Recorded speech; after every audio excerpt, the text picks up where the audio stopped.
Hey guys, my name is Gautam and I'm the co-founder and CEO of Airmedes Innovations Private Limited. So we basically have two startups under it, that is Infinity Drones and Atharvet. So Infinity Drones is basically a drone solutions startup, and Atharvet is our edtech venture which that we launched in 2019 August. And we in February 2020 we also won the Startup Karnataka Elevate Entrepreneurship Summit, and we are being funded by Startup Karnataka. So that's a little bit about us, and I'll be telling you more about what we do and all of that things towards the end of this. But before that, welcome you all to this particular webinar. I hope you learn something from it and go back home and go back after this webinar and just work on those things. And before that, I just want to ask you one question. So during this lockdown or whatever time that you are at home, so you might have done many courses, right?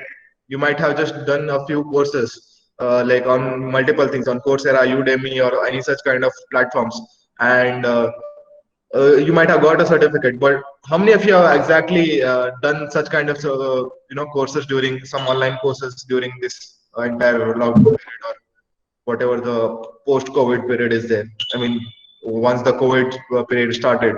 So can I have a plus one in the chat box? Whoever has taken up some courses. Okay, let me pause you there. I have another question. So I'm sure many of you done. So we'll be filled with flooded with the plus ones over there. So I would like to ask one another important question. So how many of you had this feeling? Now, okay, I have done this course. Okay, I've got this certificate. Now, what do I do with it? What do I do further? How many of you did got this question? If you got this question, add plus two to this. You took a course and also you got this question. Add plus two in the chat.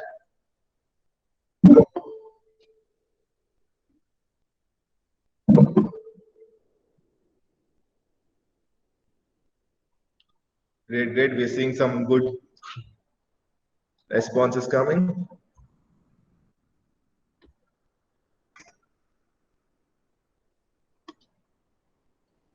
Uh, right now, we don't want the details of what you did. I just want to know if you did something and you felt this, like what to do after that. So, okay, so let us keep that plus two coming. And until that, I'll tell you a little bit about where we stand. So, where most of the edtech stop and they are done, that's where Atharvet starts. That's where you get a certificate and then don't know what to do. That's where we come in and we make sure that you get those, get the perfect value of whatever you are doing. So what we do and all of that, those things, stay tuned towards the end of this webinar, and then I'll tell you what exactly we do. So I don't want to waste Sudhanma's time right now, so that he covers, and what a lot of you might be eager to learn UI UX and all of those things. So over to you, Sudhanma. Sudhanma, just carry on with this webinar. All the best to you, and I hope you all of you guys learn something from Sudhanma. Thank you. We'll catch up at the end of the webinar. I mean the webinar. Hey guys, thanks Gautam. Thanks for introducing. Hey guys, welcome to UI UX session number 3. This is our third session. So we had completed 2 sessions on UI UX design. If you didn't attend those 2 sessions or you kind of missed it, it's always available on our YouTube channel, Atharvet. So I feel so there will be a link that will be provided in the chat section pretty soon. So this session is all about playing with colors, UI UX design. This is a third part. This is a series under fundamentals of visual design. So here I will be walking you through everything that you need to know about colors as a UI UX designer. And at the end, I will be showcasing you some practical examples where you can use colors to your advantage. So that will be the main agenda of the theme. And for people who have been like following us from our first session, you might know that we took like this is a session on UI UX design that is after a month after the previous session. So I know that some of the concepts might be forgotten. So before diving into today's content, I would like to give a quick recap about what are the things we had actually done on a second session, basically. So first session, I didn't add this to the PPT, but since there are like so many people out there, who are new to us. So I will be explaining briefly about what and all things we had covered in our first session. First session, we looked into design process. So design process is basically, so if you want to design an app or a website, you need to start with a process. Okay, you need to start with a process, and there are several steps in the process. So there is, research, information architecture, wireframing, visual design. So at the end of this session, I'm going to showcase my own project where I will showcase the whole design process. And in the second session, we had covered approach and thinking, UI UX design. So we had started with the UX part in UI. So it was all about approach and thinking. So how to think like a designer and how to approach a problem. So the main hero of this section was design guidelines. So we looked into several design guidelines in our previous session. So these guidelines can be called as fundamentals, or you can call them as principles. So these fundamentals and principles are like they are going to help you to take good design decisions. So as a designer, ultimately you are going to design a screen. You're going to build an app. You're going to build a product. So in order to build a good product, you need to take good decisions. So to guide you through the decisions, these guidelines are going to help you out. So there were 6 guidelines that we had seen. So the 6 fundamentals or guidelines of anything you can call them as, there are 6 things, that is balance, emphasis, hierarchy, repetition, proximity, and proportion. In the previous session, we gave a bunch of examples to explain each of these terms, that is what is balance in design, what is emphasis in design. So you can watch them out on our YouTube channel. So all these 6 principles are like used to troubleshoot your design, and they often act like a checklist. Now, what do you mean by troubleshooting your design? Why do you need to redesign something? Now see, the ultimate goal of your design, or the ultimate goal of you as a designer, is to solve users' problems. Ultimately, your product should be easier to be used, right? So if there is any bad design, you are going to use these fundamental principles, that is balance, emphasis, hierarchy, repetition, proximity, and proportion, and then you're going to change a few things, or you're going to fix a few things, and that will end up as a good product.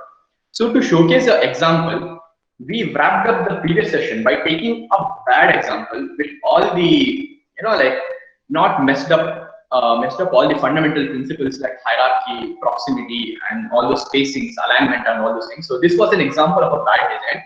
So we used all our principles to convert this bad design into a good UI design. So this we had covered in our previous session. So now moving forward, that was all about a quick recap about our previous session. Now let's start with today's content, that is playing with colors. By the way, this session does not require any prerequisite. Like there is no prerequisite of you knowing about the previous session. Like this is all separate entities, but at the end of the day, these all entities will be connected to UI design itself. So if you are new to this, don't worry, you need not even know about what are the things we had covered in the previous session. But if you know it, it's good to know. So our main hero of today's session is color. Now I don't want to introduce you to color because color is something really very obvious.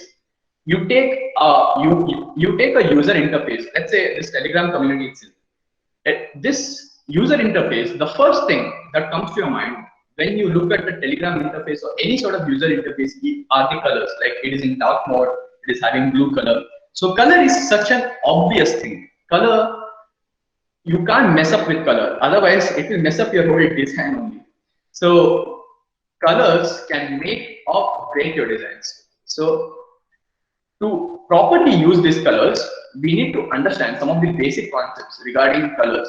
We need to understand the foundation, and then ultimately we need to use those foundations to make a good design decisions. So now, before starting out, there is one quick asterisk that I want to say. Now, color as a whole is a very huge topic. Now, if you are from film background or if you are from graphic design or illustrations, color in illustrations is very much different. Color in films is very much different. That is color grading. Now, I'm not going to teach you color grading or even graphic design and all those things. Here I'm going to restrict myself to UI UX design itself. And colors in UI UX design is pretty simple. Like you need to know only the basic concepts for UI UX design. So that being said, that putting aside, let's get started with our basics. First fundamental basic is this color wheel. You can see that there are so many colors, right? There are like red, yellow, green, blue, and all those things, white. So there are like 4 infinite amount of colors are present. So now the first concept around color is how do you segregate these colors? What basics are going, on what basis are you going to segregate these colors? Now, this concept, you might have learned it on your, let's say, class 6, class 7, that primary, secondary, and tertiary.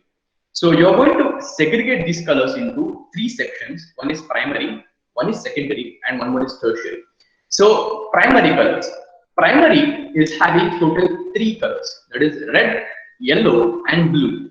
So these 3 colors are going to be your fundamental colors. That means you can't mix up any color to get red. You can't mix up any color to get yellow, or you can't mix up any color to get blue. These are like fundamental primary colors, that is red, yellow, and blue. Now, if you mix up red and yellow, or yellow and blue, or red and blue, you're going to get the secondary palette. So this is your secondary color. Secondary colors are like you mix up all the primary colors, and then you get secondary colors. You get green, you get orange, you get purple, and then now once again mixing up. If you mix up secondary colors, you're going to get a complete color wheel, that is tertiary colors. So tertiary colors includes everything. You mix up all these primary colors and secondary colors, you will end up with tertiary colors with so many shades of yellow, so many shades of orange. So all these things is tertiary color. Now you know how to categorize colors. I feel it is very easy. It's not like super difficult. So that being said, that is our first concept. That is how to categorize colors. Now moving on, let's move on. Let's take a step ahead. So the second step is about color spaces. So if you're a UI UX designer, you need to work with color spaces. Now, what do you mean by color space? What is the definition of color space? Color space is a specific organization of colors. That's it. Color space. Now, this definition is somewhat scientific. Now, you need not, as a UI UX designer, you need not know all these scientific terminologies and concepts regarding color space. That is not required for you. For you, what is required is you have totally 2 color spaces to work with. Ultimately, you have one RGB, that is red, green, and blue. And then second color space is CMYK, or cyan, magenta, yellow, and black. These are the 2 color spaces that you can work with as a UI UX designer. Now, what is the difference between RGB and CMYK? RGB are the set of primary colors whose addition will lead to light. Now, what do you mean by that is, if you mix up 100% red color with 100% green color and then 100% blue color, you will end up with white. That is the difference of RGB. Now, that is RGB colors. If you mix up 100% red, 100% green, and 100% blue, you will end up with white color. CMYK, on the other hand, if you mix up 100% cyan, 100% magenta, 100% yellow, you will lead to black color. Okay, that is one of the difference. Now, now you might think like, why should I even learn about RGB and CMYK? Like, what's the point? The point is that now RGB color space. Now I will come to the question later. Now RGB color space is having infinite colors. Let's say there are like so many colors in RGB color space that as a UI UX designer, RGB color space is the one that you need to work with. Now, why should I learn about CMYK, you might ask? Now, let's say you are like designing a poster on Photoshop or Sigma or Illustrator or any software, design software. You are working on a poster, okay? Now, on the display, it might look good, like it will look good on your display. But when you give it to print, you know, the colors will look quite dull, right? The colors will look a bit off. That is because your printers are working in CMYK range. That is, CMYK color space is much smaller than RGB color space. So if you want accurate colors, like if you want accurate colors from your display to your print, You need to work in CM/K range. That is the reason why you need to learn and you need to work with CM/K. That's it. Work with CM/K when you're working anything related to print, like let's say t-shirt print or poster printing or mug paint, anything. You need to work in CM/K. RGB, if you are a UI UX designer, work only with RGB. That's it. Don't ever worry about CM/K. That being said, those were all about color spaces. Let's go on. Now, this is the most important thing. This is color properties. Now, each color has its own properties. Like let's say, for me, my properties are my name, my nationality, my religion, or my place of living. So all these are my property. In the same way, colors itself also has some of its properties. Now, there are three major important properties that all UI UX designer must know. This is the fundamental concept, believe me. If you master this, then whole colors, you have just mastered all the colors, that's it. So these fundamental important properties are, one is hue, one is saturation, and one is brightness. So these three are the most important fundamental properties that you need to know. Hue, saturation, and brightness. So if you master these three, then colors, you just mastered everything. That's the most fundamental of visual design itself. Okay, now hue, saturation, and brightness. Let's go step by step. What do you mean by hue? What do you mean by saturation? And what do you mean by brightness? And why do you even need these properties? First is our hue. Hue is just another name for color. Green is a hue, blue is a hue, purple is a hue, violet is a hue. Hue, it is as simple. It is just the name of your color. That's it. That is all about hue. Now, if you want to learn about what saturation is like your masala. Like, if on your food, if you put too much masala, then it will be like too much hara. Like it will be too much spicy. That is what it is, highly saturated. In the same way, here I have taken an example of hue, my hue to be purple. Okay, purple or pink, whatever you want to take this. It is pink. So my hue is pink. So on the leftmost side, it is 100% saturated, and as we move along from left to right, the saturation is being decreased. So that means on 100%, it will be my purple will be at highest intensity, and on the 0%, my pink or purple will lose all its intensity. So under 0% saturation, this will be gray color. You need to, now this is 100% saturation, this is 0% saturation. I hope this is good enough. For saturation, saturation is all about intensity of the color. Hue is all about the name. It's just the name. Saturation is the intensity, hue is the name. Now the last property is brightness. Brightness, as you can see here, that brightness is nothing but the amount of light in each pixel. Now all the images are made up of tiny blocks called as pixels. The amount of light that can hold in those pixels is given by the brightness value. Here the same hue I have taken. Here I have given 100% brightness, and here if there is no light, then what do you mean? It will be dark. That's it. So here it will be 0% brightness. Here it is 100%, and here I have just decreased my brightness. So here it is 0%. It is as simple. Hue, saturation, brightness are very simple topics, and okay. So this whole thing. Now, if you're working in any software, let's say Figma, Illustrator, or Photoshop, you might see some similar color tabs. So this is taken from Figma. So I'm going to introduce to Figma also after a bit. So in Figma, here you have the ability to change the modes. As a UI UX designer, you need to keep that mode in HSP. By default, it will be in hex code. Now, if you don't know what is hex code, I'm going to explain that also. But here I have just kept it on HSB. My hue, where I'm going to change my hue is this color slider. This slider here is my hue. These color sliders is my hue. And saturation is nothing but my x-axis. Now if I move from this point to my right point, or if I move along x-axis, that means I'm just increasing my saturation. That's it. Now the y-axis is my brightness. If I move from this point to the top point, then that means I'm just increasing my brightness. That is why you got under 0% brightness, you got something like black color. Under 0% saturation, you got a gray color. That is the reason. That is simple, right? Y-axis is your brightness, x-axis is your saturation. And this color thing, this color slider is there, right? That is your hue. That's it. So that is HSB. Now this whole model, what you're learning right now, is called as HSB model. As a UI UX designer, this is the thing that you need to master. That's it. Now you might also have seen, hex code. Like this is the most default, right? Like if you pick any color, you will get its color code FF4747.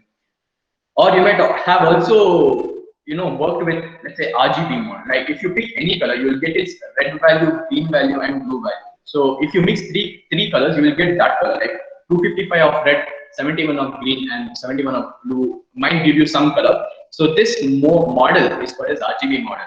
Now these two might be the default, and you might have experience working with Xcode or even RGB model.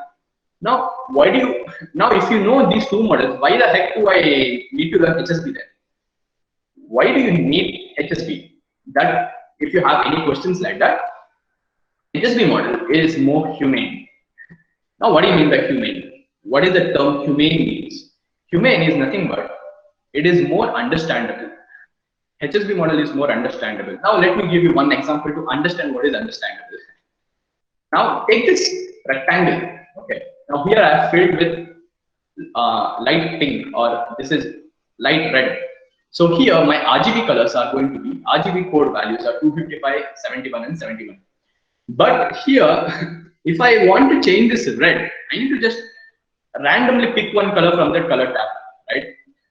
Now that doesn't make sense. Like, now I can't change this red green value because I don't know what I will end up with. Now if I change this 71 to 100, I will never know what I'm going to end up with, right? Now it is all random. Now, or even if you take hex code, now these codes are not intuitive. Like you can't understand by looking at just the codes. That is rubbish, right? Like FF4747. Now if I put FF5757, what will happen? Nobody knows. It is all you don't have control on your colors. Now, if that is the reason why you need to work with hue, saturation, and brightness, because you can set your hue and then you will know if I increase my saturation, what will happen. If I increase my brightness, what will happen. You will know because it is intuitive.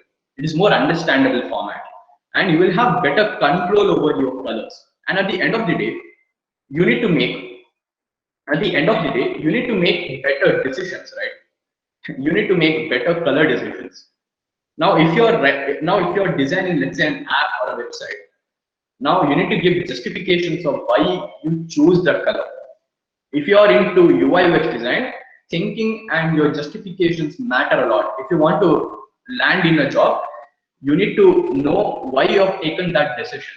You are going to get a job because of your decision and your analytical thinking. That's it. Anyone can master the tools, but knowing those justifications is what matters the most. That is why don't use RGB model or Xcode, use just HSB model. Now there is one more advantage to HSB model, that is you can create color palettes really very easily by knowing the HSB model. Now that is our next topic, that is color palettes. Now, what do you mean by color palettes? Let's have a quick definition of what do you mean by color palettes.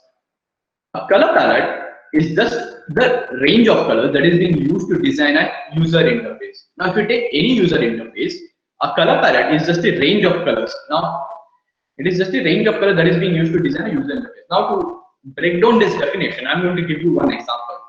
Take this user interface, okay? Now, a color palette is basically what and all the colors they have used to design this user interface. Now, what are the colors?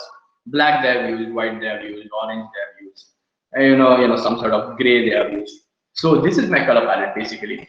So here I've just taken my rectangles and then I've just sampled those colors here. So this is my color palette. Now this looks okay, but as a UI designer, your job is also to make this color palette, right?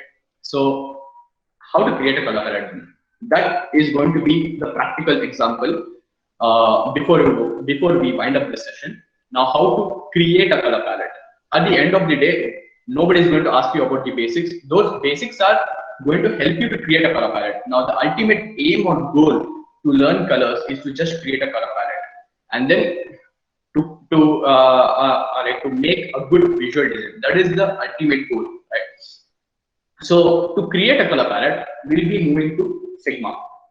So for folks who are new to Figma, now there are so many guys who are just new to UI UX design. Now, since I can see the Telegram group, like they are like most of the people are like, I'm new to UI UX design, I'm new to all these things. This is the tool that you need to work with, that is Figma. Now, to give a brief introduction, I'll be just this is Figma browser. Now, this is a website of Figma. Figma is basically a modern interface design tool. So using this tool, you are going to design interfaces. What do you mean by interfaces? Are just screens, like these screens you are going to create using that software. That's it. It is really very easy to use Figma. Figma is a free user interface tool. They also have a pro plan, but if you are a beginner and if you are just starting out with UI UX design, go with the free plan. They have ultimate. They have like unlimited amount of files that you can work with. So it is also collaborative. Now, what do you mean by collaborative is the fun part of Figma is that you can work like Google Docs. Now, let's say I'm a designer and then there is one more designer with me. So he can also join on the same Figma file and he can work on real-time edits.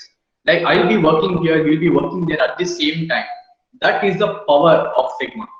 Now, for teams, it is a well-made tool. You need to use Figma. So if you are interested into UI UX design, you need to know about Figma. And we had covered basics of Figma on our first session. If you want to learn about basics of Figma, you can always watch that session after this live session though. So it has all the components and then all the properties. So there, it is really very simple. It's not that difficult. You might take a day or two to master this. It is that simple. If you know Photoshop, this is nothing. This is really very simple than Photoshop. Believe me. Now that quick introduction being put aside, now let us focus our attention towards how to create a color palette.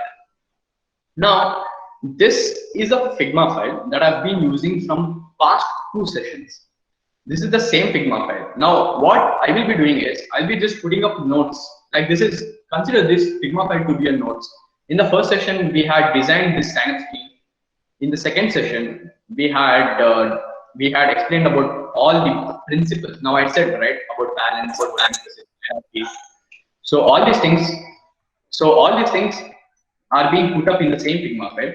So one Figma file allows you to create like unlimited pages. So you can have n number of pages. So in the first page, it is about our first section.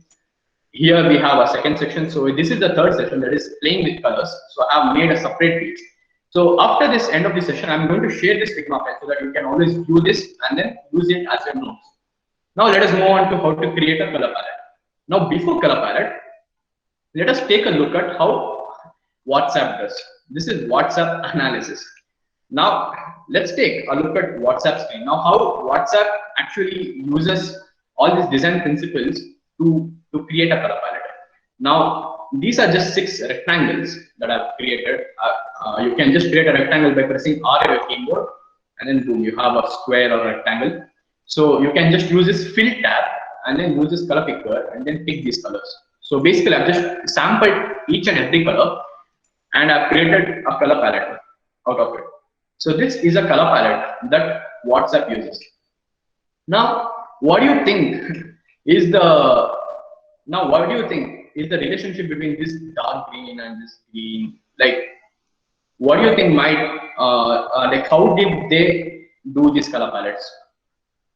Now you might be surprised that WhatsApp has just used 2 colors. They have basically used 2 colors to create this whole color palette. Now there are like 1, 2, 3, 4, 5, 6, 7 colors are there, but basically they are just using 1 color. Now if you just take the HSB values, you can see here that all these greens are just 1 green of 1 hue. Now if I just take this, now you will have this HSB values here itself, like it is 167, 20 and 6. Now you can know that all these green colors are just the same green color, but they have just played around with their saturation and brightness values. That's it. They have just used 2 colors. One is hue of 167, that is nearly green, and then this is yellow color. This is in yellow spectrum. So they have used two colors, that is hue of 167 and hue of 61. They have just used green and yellow, and then they just played around with saturation and brightness to create the whole color palette. Now, if you want to create your own color palette, the number one thing that you need to know is you need to create one black color and then one white color. Now, the whole spectrum of your color palette needs to be filled with one black and then one white color. It is not completely black. You can see here that it's not completely black. Black is here. It's not completely black, but somewhere near to a darker shade. And then here, it shouldn't be completely white. It will be like nearly white. So your color palette ultimately needs to have, your black and your white colors, and then you need to decide upon the grays. That is, what kind of a grays you are going to do in between. If you do these two things, you have completed 90% of your colors. That's it. That's all simple it is. Now there is one tip here, that is, do not add more than 4 hues. WhatsApp has used just 2 hues. Now if that big company itself have just used 2 colors, do not go more than 3 or 4. 4 at maximum. Try to reduce your colors in your color palette. Try to just play around with saturation and brightness. Don't touch hue. Hues should only be 3 or 4. That's it. That's a great tip if you want to make really good UI design skills. So that is all about WhatsApp analysis. Now I think you need to create one black color, you need to create one white color, and then you need to decide upon your grays. Okay. Now let us make our own color palette so that this will be much more clear. Now to make your own color palette, the first step that you need to do is you need to select your brand color. What is your brand color? Brand color is nothing but you need to take your logo color or your website color, or you need for example, if you have seen our Atharvad page, our Atharvad logo is in blue color, right? So that is our brand color. Our brand color is blue. So I'm going to make this blue color. Now you need not even touch this. Like, you need not randomly pick your blue color. You can just type it here, like your HSB. You can just type in your values. Now here, my hue is going to be, let's say 209. So I want it to be in my hue to be 209, and then my saturation to be 84, 82. I can make it 82, and then my brightness to be 91. So this is my brand color. So now you have made one section of your color palette. Okay, you have to select your brand color. Just use a color picker tool and then just point it to a logo or even your website. That is the first step. Second step is just to make a darker shade of your brand color. You need to pick the same hue and then you need to just play around with its saturation and brightness. Now I'm going to select this, and then what I'm going to do, I'm going to use this color picker tool, and then I'm going to select this color so that my hue will be the same. Here also it was 209, here also it will be 209, and then I'm going to decrease the saturation because I want to make it darker shade. I want to decrease its saturation. I want to give it 14 to make it darker, and we just reduce the brightness value. Now brightness, I'll just give it 11 or let's say 10. Just play around with hue and saturation numbers until you feel it's correct. I want it to be 10. Okay. So this is you are going to select your brand color, and then you are going to make a darker shade of your brand color. That's it. And third thing is you need to make a lighter tint. Now there are 2 words you can see: shade and tint. Shade is nothing but darker spectrum of your colors. Tint is nothing but lighter spectrum of your colors. That's it. Shade is darker spectrum of your colors. Tint is lighter spectrum of your colors. Now, since you are trying to become a UI UX designer, your design vocabulary should also improve. Like layman will say, "Hey, bro, this is just dark, right? This is just dark. This is blue color." But you need to say that this is desaturated blue. This is darker blue, but it has the same hue. Now, if you are wanting to ask anyone feedback, they might say you in terms of reduce the saturation and all those things. That is why that is very much important to know why you need to know about HSB model. That is, what is H, what is H, what is H, what is S, what is B. Okay, now to make a lighter tint, once again, I'm not going to choose white as my tint. I want that tiny bit of hue to be there. So I'm going to select this same thing so that my hue will be the same, and then my yes will be, I'll just desaturate it to 5, and then I might give it, let's say, 90 to be my brightness. So this will be my one of my gray color. Now I said I will not be using more than 3, right? Here I will be restricting myself to use only 2 colors. 2 to 3 hues are more than enough for you guys, seriously. Now to make another gray, I'm just going to pick this. I'm going to make this same. I'm going to reduce the saturation to 2, and then I'm going to increase my brightness. I want it to be 99. Or 100 would do. 99. Okay. Just play around with the values. That's it. You can create color palettes within 5 minutes. And then last thing is that now you have created your whole color palette. You can see here you have slowly created your own color palette. Now ultimately you need some accent color. Although this WhatsApp hasn't used an accent color. Accent color are those colors that you are going to use on, let's say, your notification or your pop-ups. Now accent color will be different from your brand color. That is because you want something to come up, to show up as a accent. That is, let's say a pop-up. You want the user to first address the pop-up, right? So in order to prioritize that pop-up, you are going to give different color than your brand color. So how to choose your accent color is that accent color needs to be a complementary color. What do you mean by complementary color? Now complementary color is very, very simple. You need to take a color palette here. This is a color wheel basically. You can Google a color like this color wheel and then get all these PNGs and all. So complementary color is just the opposite color on the color wheel. That's it. As simple. So if my brand color is blue, my complementary color will be the opposite of blue. That will be in this region. That is yellow to red. So it will be in this region. So if my colors are in this region, my complementaries will be in this region. So since it is blue, I'm just going to pick orange. You can always play around with complementary colors. Once you know the rules, it is very easy to break them. Remember, it is just you need to know the rules and you need to know how to play with them. That's it. So I'm going to pick my complementary color. So see, this is how I've just created my color palette. This is how it's very much easy to design my color palette. Now here I'm going to use this color palette in my UI design to just wind it this session up. So here I'm just going to pick these colors, and then I'm going to just color my. What I'm just doing is I'm just sampling these colors just to showcase.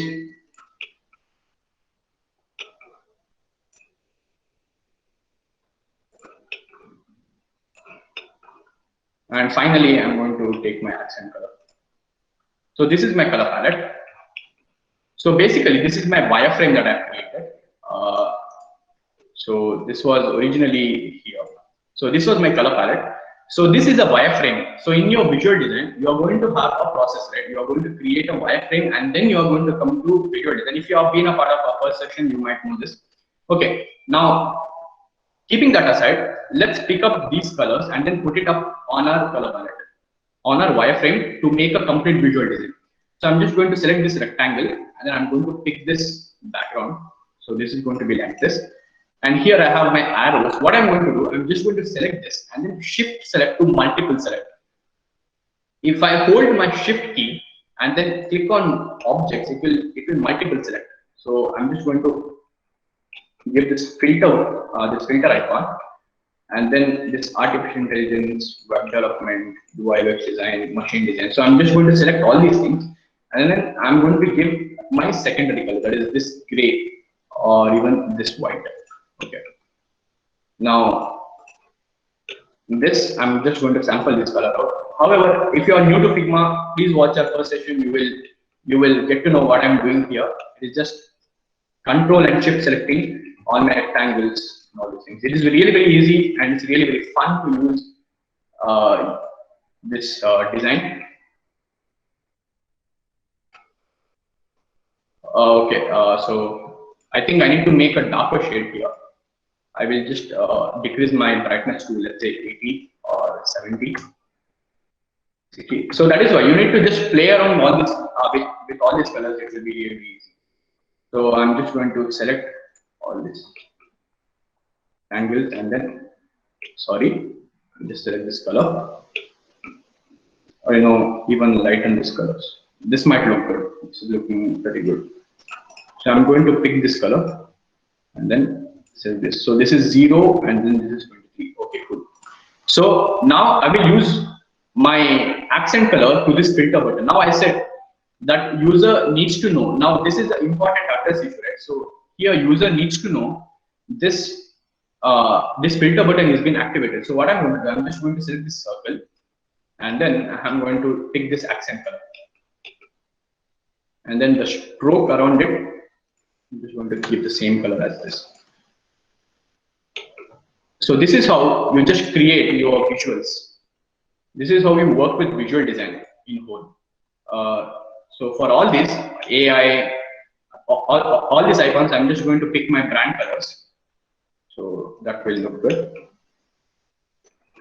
So this is how simple it is to create a color palette and then use it on your UI designs. It is really very simple to create a color palette. So now I think you get the point about like picking these colors and then changing it to your liking. So my button, let it be blue itself. I want this to be this white color.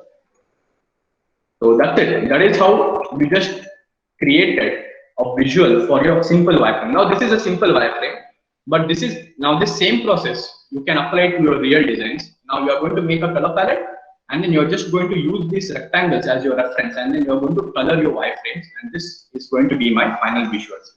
Just double tapping, and then I'll say visuals. That's it. That is how simple you can create your color palettes and use them on your visual design. Now this will wrap up our session. So as I told you, I'll be sharing this Figma file with you guys. I'll be just copying this link and then I'll put up on my chat window so that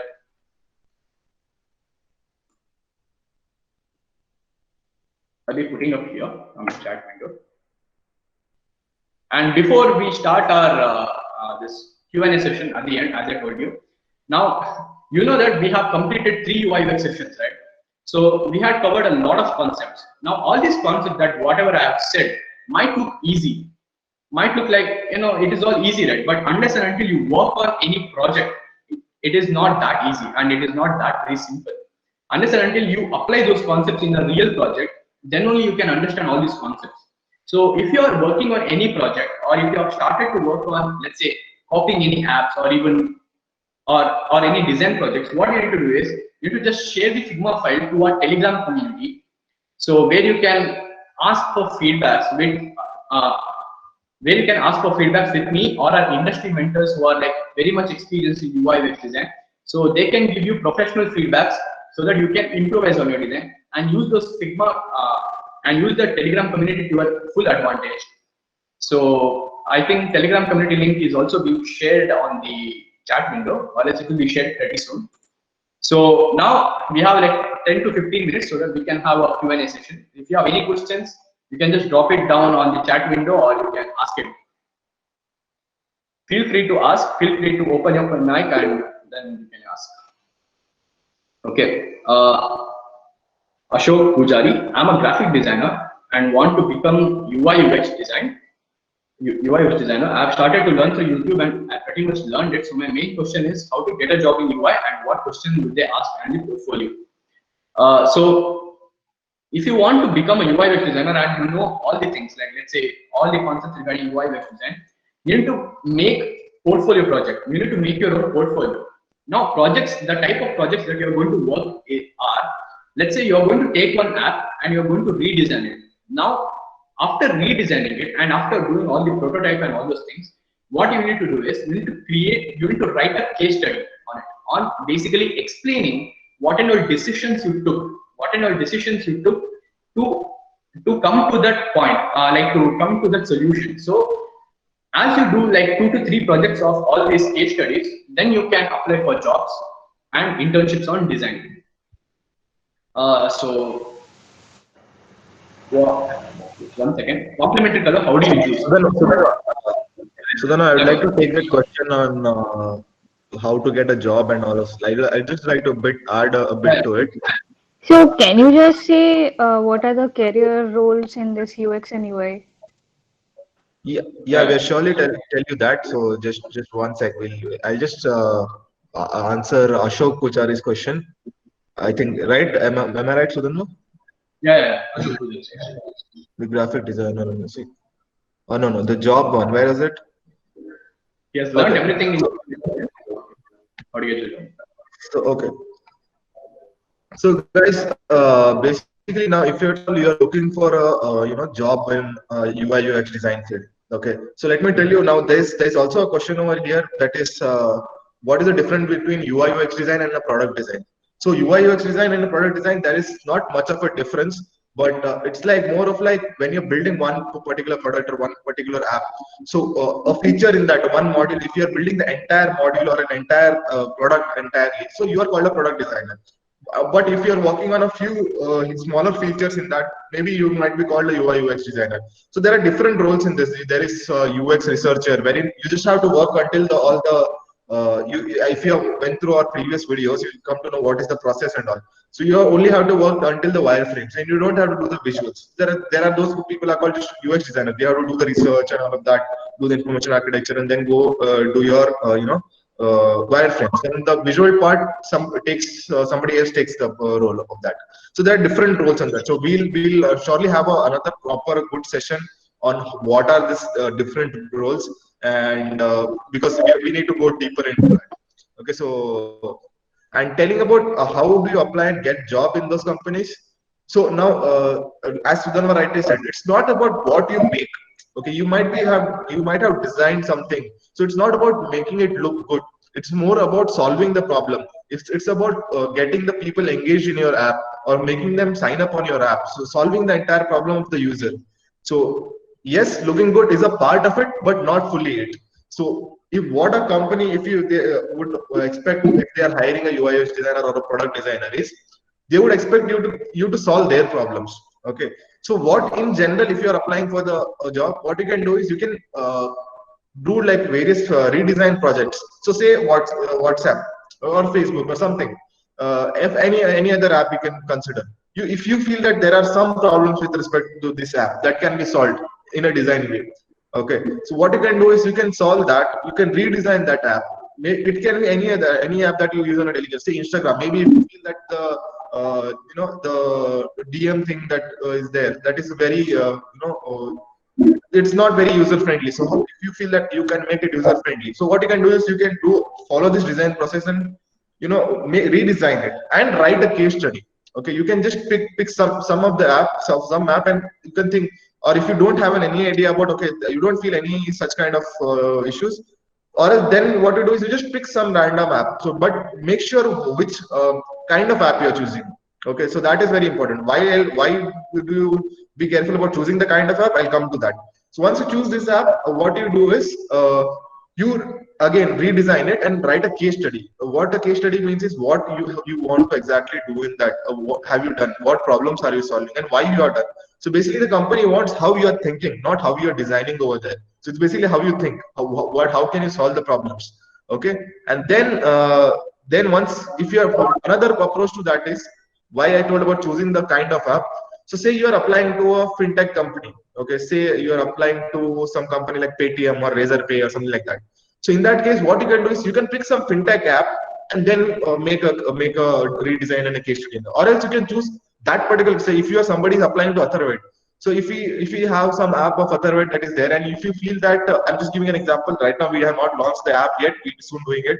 So if at all you feel that okay, this can be redesigned, what you can do is you can redesign the app and mail it to the design head of the company or a product designer in the company. Say okay, this is the way I have done it. Maybe that would increase your chances to get into that particular company.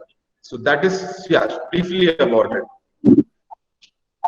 Yeah, so then you can take over the other questions. Yeah, okay. So, what is the best way to speed up learning UI UX? Great question, Kuldeep.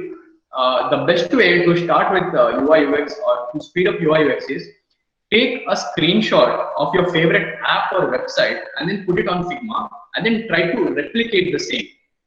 Try to replicate the same. That is the best way that you can start up and speed up your learning UI web design. That is because you will get to know how to use Figma tools, and then you will also get to know how they like how the real company have chosen their colors, spacing, typography, and all those things, so that you will learn faster. That is the much better way of to speed up your learning UI UX. So I hope Ashok, sorry. So okay. Lalit Barai, I hope Gautam has given that answer. Tips for newbies from industry perspective. This Ashish Kumar Shishode, what guidelines should follow for mobile app design? So basically, if you are like into designing for Android, there is Google Material Design. You can just note it down. I'll just put it down in the chat. You have Google Material Design for Android. So they will give you the guidelines for designing for Android. If you are specifically speaking regarding iOS design, then there is Human Interface Guidelines by Apple. Human Interface Guidelines by Apple. So these are the two. So these are the two guidelines that you can follow for mobile app design. Safia Ahmad, what about interaction design? Interaction design is about motion design. So it is pretty much different than UI design. So if you're planning to pursue interaction design as your career, you need to know following tools. Like you need to know about prototyping, you need to know about Protopie, and for some cases you might also need to learn about After Effects. So that is all about interaction design. So you need to learn about After Effects, prototyping, and all those things. Yeah, Sunita, if you have any questions, you can ask. So, what do you think? Like, which tool is better, Adobe XD or Figma? Yeah, okay. Adobe XD or Figma. Now, Adobe XD and Figma are both similar tools. Okay. Adobe XD, Figma, and Sketch. All these three are similar tools. But why I prefer Figma is that Figma is really good for collaboration. Like if you're working in teams, it is really very good for collaboration, and then it has a lot more features. Adobe XD is only good for prototyping, as I have seen. But now Figma also got all these recent updates where all the prototyping mechanisms have also been improved. So I feel learning Figma is a better way than using Adobe XD, because most of the design companies also prefer you to work with Figma or either Sketch. That's it. These are the two tools. So you're adding on to that, what Sudhanva said about tools. So UI UX design or product design is not basically about tools. Okay, it's about the process that you follow. So different companies may have different tools that they follow. Some company might be very much focused on the privacy of it. So they might use the offline tools such as Sketch or XD. But some people who need, maybe they are startup and they want fast work to be done, so they would focus more on the collaboration aspect. So they might use Figma. So Figma is a good tool to start with, I would say, but it's up to you ultimately. So Figma, you can share it with your maybe your friend or maybe a mentor, or maybe if you sometime you're getting associated with us, we can give you a feedback just by sharing this Figma file. You don't have to send the file to them, mail it to them, and all of that. Just you can give a share and they can directly see your file because since it's a web app. So yeah, it's not more about the tool, it's about the process that you follow. So tool, you can switch anytime, anywhere. So it's most of the tools are similar. Only all the tools, apart from a few the keys or the functions that are there, everything works in a similar manner. So yeah. So I think Sudhanva will just whichever the questions are probably unanswered, I would request everybody. We are running out of time. So we'll be sharing you another feedback form. So if any questions are unanswered, then you can just add it in the comments of those, the feedback form. Yeah, you can always.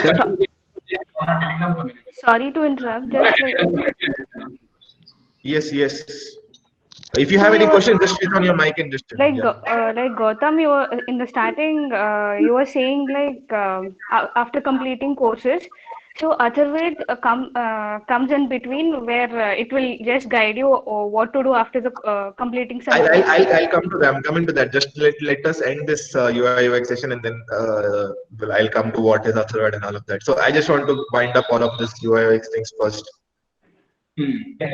Okay. Yeah, Any other question?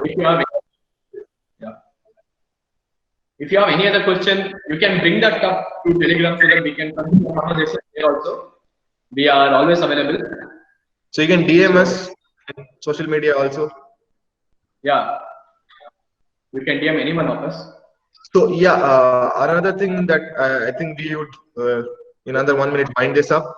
So everybody, thank you for joining first of all for this session, and please stay back. Don't go. There's a lot to come. But before that, whoever have joined this session, you can just fill the feedback form. So whoever will be, so we are giving out certificates to people who are actually joining this webinar.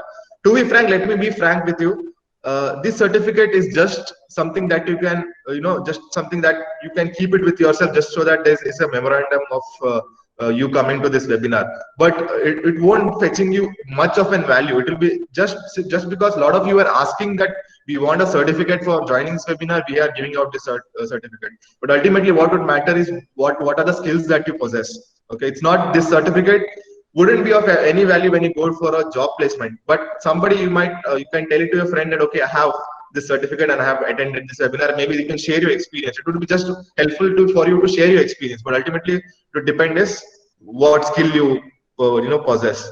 So put your feedbacks because whoever will be filling the feedback form, and we also recorded the attendance over here, and who have attended for a huge amount of time, huge chunk of time, only they will be getting the certificates. So fill your feedback form, and also do join the community because we are going to do some amazing things in the community, and not just with UX design, a lot of other domains. So do join in. The links have been put up in the chat. So I would request our other members to just add the links if at all people have not looked at it. You can scroll up and you can also find the link. So, and do fill the feedback form without fail. It's very much needed for us to improve our whatever the service we are giving to you and improve the quality of our teachings.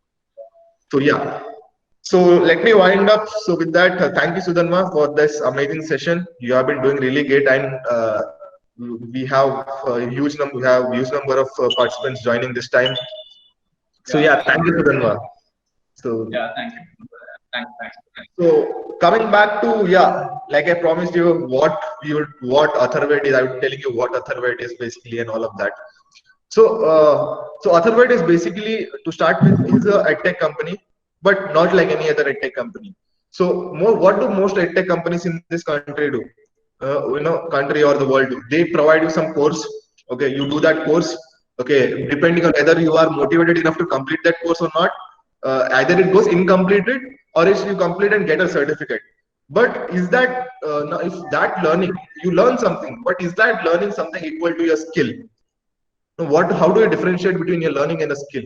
So learning and a skill is something when you actually go from learning something and then implementing it, applying it, experiencing it for some amount of time, and then maybe during those time you will come up with various problems, and then you maybe get some amount of skill in it, not like fully skilled in it, because the learning and the skilling of upskilling of yours is the process is infinite. There's always something to learn. So you need to go through that experience phase to go from learning to your tangible skill. So coming back to what we do, we cater to that particular segment, that is experience. So what we do is we have basically two elements in our entire system. That is, one is Atharv Learning and Innovation Hubs. So we are majorly focused on tier 2 and tier 3 cities. That is basically not the metro cities and the tier 1 cities, though we are catering to them as well, but our major focus is on people of the tier 2 and 3 and the smaller towns and cities and towards villages. So because a lot of the metro cities and other people in Bangalore or Mumbai have a lot of exposure towards what are the different startups or what are the things that innovations are going on. But we see that I personally have graduated from a college called NMMIT NITTE. So that is which is a college in a tier 3 city, I would say, that is near Udupi. So So here we have experienced that people don't have that kind of exposure that people in Bangalore have.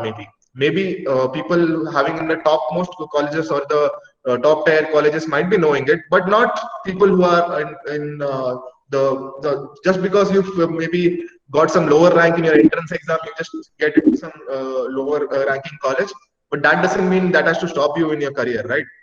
So that's where we cater. That's where we come in. So what we do is we have two elements, that is other, like I said, other learning and innovation hub and other LMS. So we set up other learning and innovation hubs in these college campuses.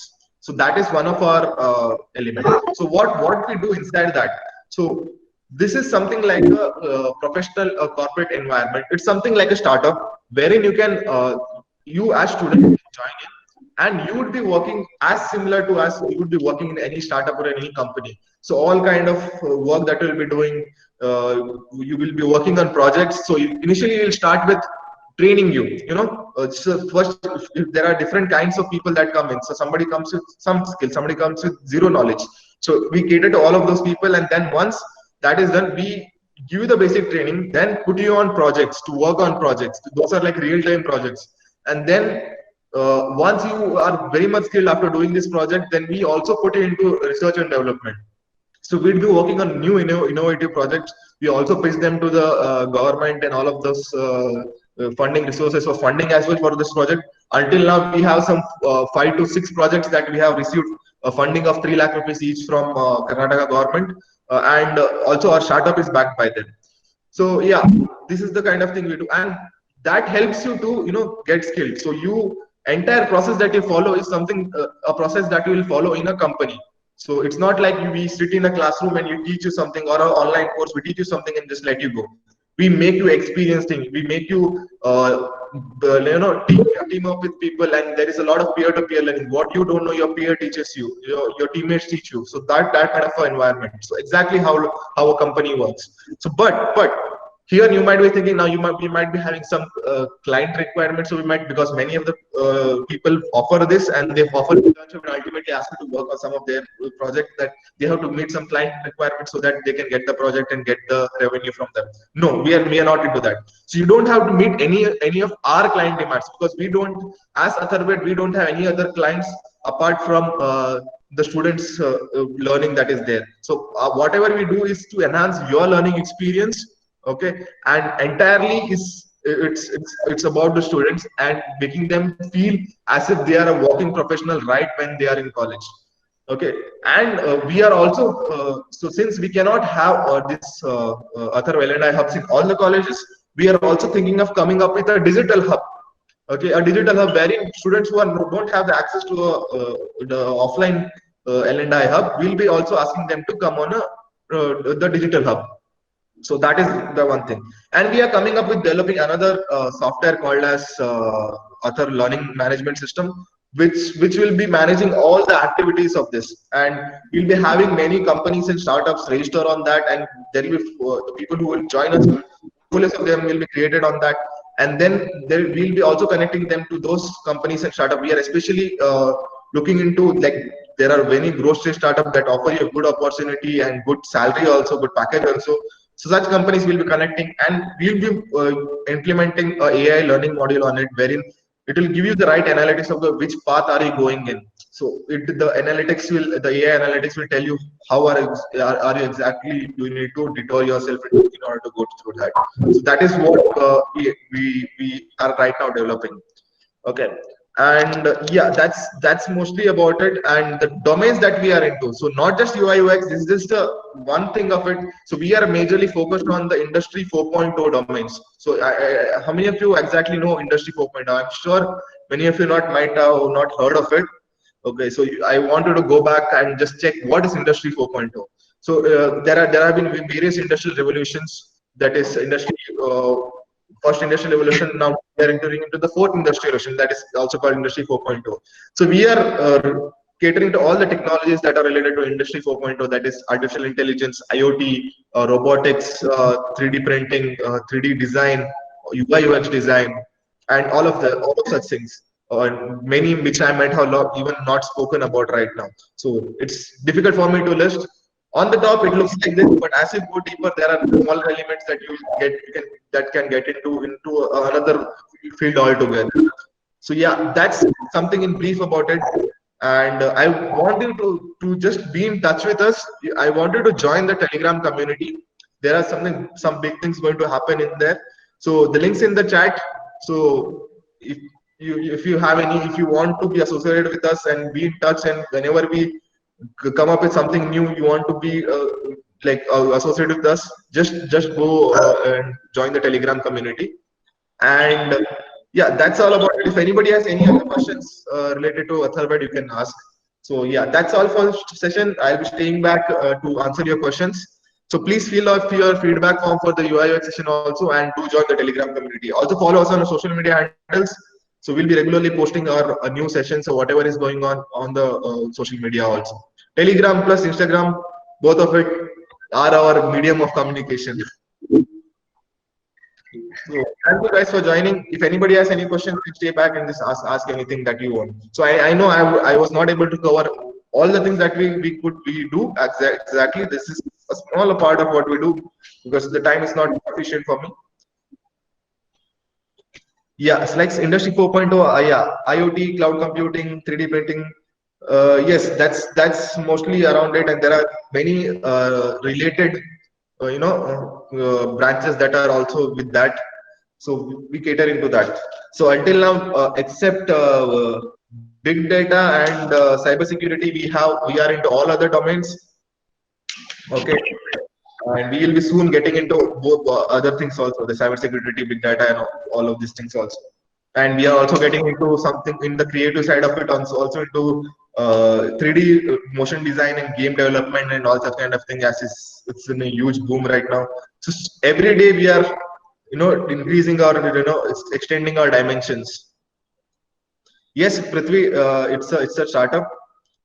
And you asked that, I think you asked whether we are providing some course or something.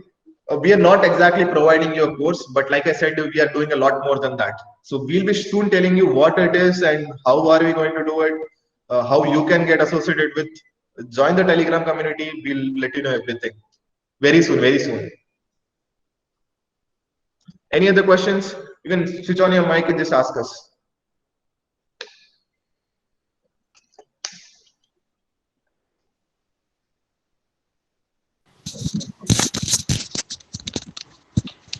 Yes, Ashish. Hello. Yes, Ashish. Hello. Yeah. Hello, sir. Can you just tell me about the process of handoff? Because after handing off a design to a client, he might have certain amount of demands. I mean, changes and something, and how we can work with the backend developer or maybe front end developer. What are the complexities of UI UX designer face in the initial stages? If you can throw some light on that. So, what exactly do you want? I mean, so basically, I hope you know what is kind of once Yeah, yeah, design yeah. I know about. yeah. So mostly collaboration, it depends on how you communicate. So you should be able to communicate it well. So whatever your design you're doing, so there might be various questions from your developers. Okay, so why are we exactly doing this? So every time you do that, you should be so there might be a lot of complexity while when it comes to developing it. That's why people move into designing first and then go into development. Because when it comes to development, it is difficult to iterate. Okay, it is difficult to if you want to change a piece of a button, move it from here to here. You have to change. You have to go through the entire code and please change that piece of code and all of that. So iterating it on development is difficult. That's why we actually do your design. So your job as a designer is to make sure there are no iterations when you just hand off to it. So once you hand off, that should be all, and they should actually work from it. In case there are some iterations that are there in the design, you should be able to answer it, in the right way. Why are you making these changes, and why are you iterating on the design part? So that is about it. It's more about communication and how you collaborate. You should be able to answer your design decisions in a right way. That's mostly about it. So after handing off, we just got to give a hex code and all those sort of things, and which is Yeah, available on Figma, right? And yeah, right. yeah, I mean, Yeah, I mean that's only a UI UX designer can explain to That's the that's front end mostly developer. what you do. So once you hand over the codes and all of the CSS codes to them, so your job is mostly done, and the other end of it, other part of it is just communication.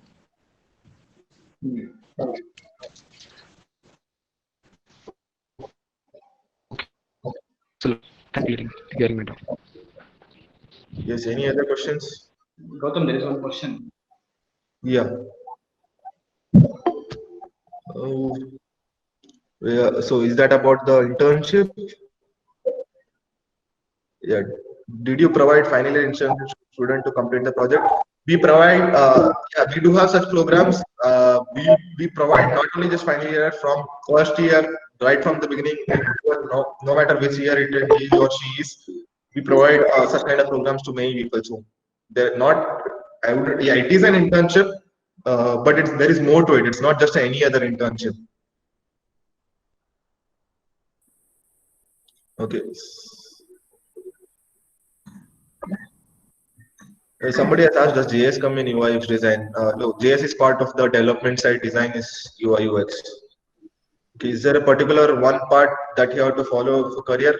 So you have to know the design process basically. That's it. You just check our previous videos, and you'll get an idea about what we do. What is a roadmap?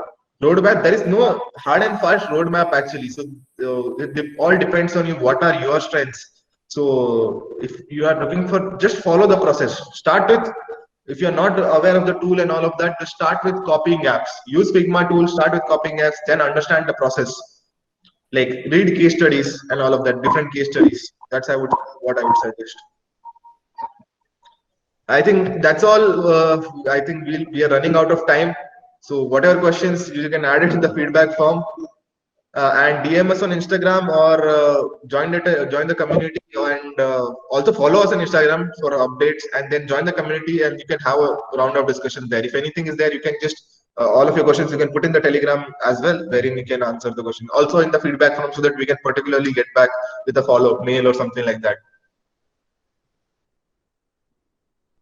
Yeah, companies just take you as an analyst in the beginning. And that depends. If you're just depending on mostly on college placements and all of that, mostly the companies in engineering college come with that kind of a role. But if you go into outside, there are a lot of other roles that you need to look into. Yes.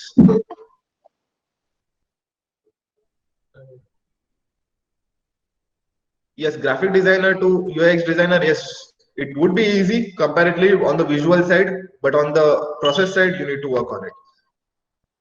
Okay. There are still a lot of questions coming in. I can't, sorry, I can't, I'm running short of time. I can't keep answering it. So please join the Telegram community and shoot your questions there. So thank you guys. Thank you all for joining. Bye. Thank you. We will be putting up this live session on YouTube. So if you have missed out some of the part, you can always check that out. I think Vijay Hazare has that. You can watch it on our YouTube. Yeah, cool. Yeah, that's it, Gautam. Thank you. Thank you, guys. Thanks for joining. That's it about the session. Bye-bye.